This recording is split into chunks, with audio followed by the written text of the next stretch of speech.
Good morning. अब हम तीसरे सवैये की तरफ चलते हैं। तो ये चौपाई है, तीसरी चौपाई है। अब चौपाई में चलते हैं। जो 4 लाइन का होता है उसको चौपाई कहते हैं।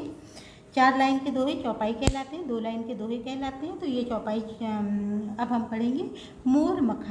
मोर पखा सिर ऊपर राखियो, मोर पखा सिर ऊपर राखियो, गुंज की माल गरे पहलूंगी, ओढ़ी पितंबर लै लकुटी वन, गोधन ग्वारिन संग फिरौंगी, भावत वो ही मेरो रस खानी, सो तेरे कहे सब स्वांग करूंगी, या मुरली मुरलीधर अधरान धरी अधरान धरौंगी। तो यहाँ पर इसमें रसखान ने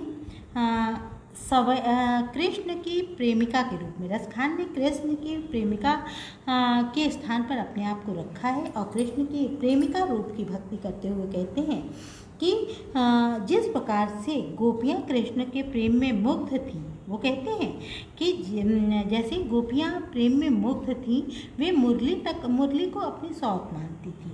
इसलिए उनका कहना था कि तुम हर वक्त मुरली लिए फिरते हो, मुरली छोड़ते ही नहीं हो। तो वो मुझे इतना डाहती हैं, मुझे इतना दुख देती हैं, मानो मेरी सौत मेरे सामने खड़ी है। यहाँ गोपी के माध्यम से रसखान जी ने उपालंब मतलब उलाहने, उपालंब मतलब उलाहना, उलाहने देते हुए कहा है कि मुरली सौत है और अत्यंत सबल और मनोहारी अभिव्यक्ति किया है कि कृष्ण का वेश, कि कृष्ण अगर मुझसे कहें कि तुम मेरा वेश धारण, गोपिकाएं कहती थी कि कृष्ण अगर मुझसे कह दें कि तुम मेरा रूप धारण कर लो तो मैं वो भी करने को तैयार हूँ। जो कहेगा कृष्ण, जैसे स्वांग रखने को कहेगा मैं रच लूँगी। तो यहाँ पर गोपिका कहती हैं, रसखान कहते हैं कि गोपिका कहती हैं कि हे सखी, गोपिका के माध्यम से इन्होंने कहा। तो यहाँ पर रसखान कहते हैं कि हे सखी, मैं मोर पंख सिर के ऊपर, ये अपने आप को एक गोपी बना लेते हैं, गोपी के रूप में अभिभूत करते हुए कहते हैं कि हे सखी, मैं मोर पंख सिर के ऊपर रखूंगी, मोर पखा सिर ऊपर राखूंगी, हे सखी मैं मोर पंख सिर के ऊपर रखूंगी, गुंज की माल गले पहनूंगी और गुंजा की माला अपने गले में पहनूंगी, गुंजा की माला गले में पहनूंगी, लकुटी लेकर और पीताम्बर ओढ़कर, लकुटी मतलब लाठी लेकर और पीताम्बर ओढ़कर। तो कृष्ण का वस्त्र कैसा था? पीताम्बर।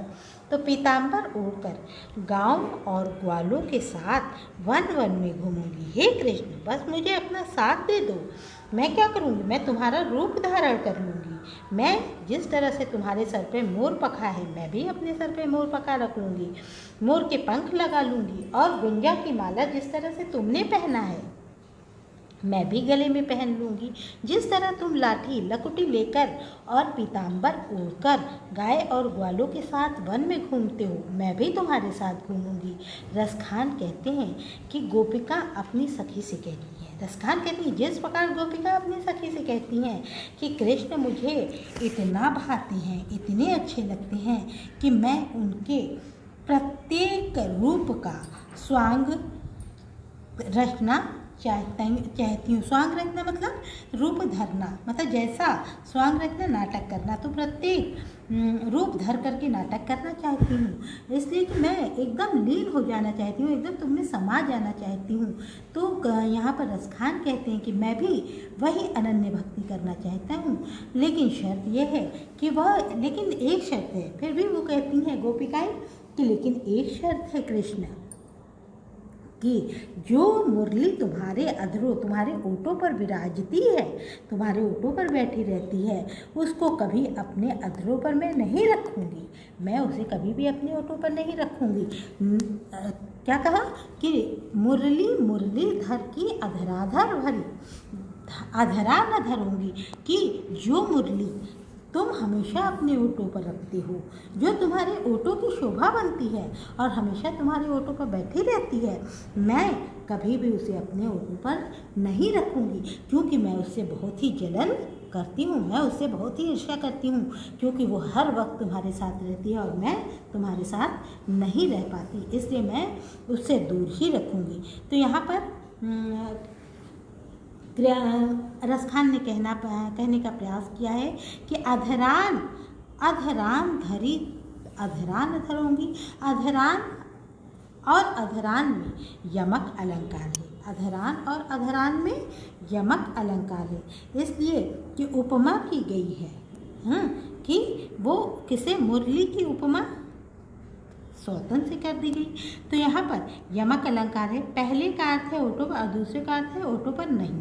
पहले का अर्थ है होठों पर रखी हुई और दूसरों अधरान का अर्थ है नहीं।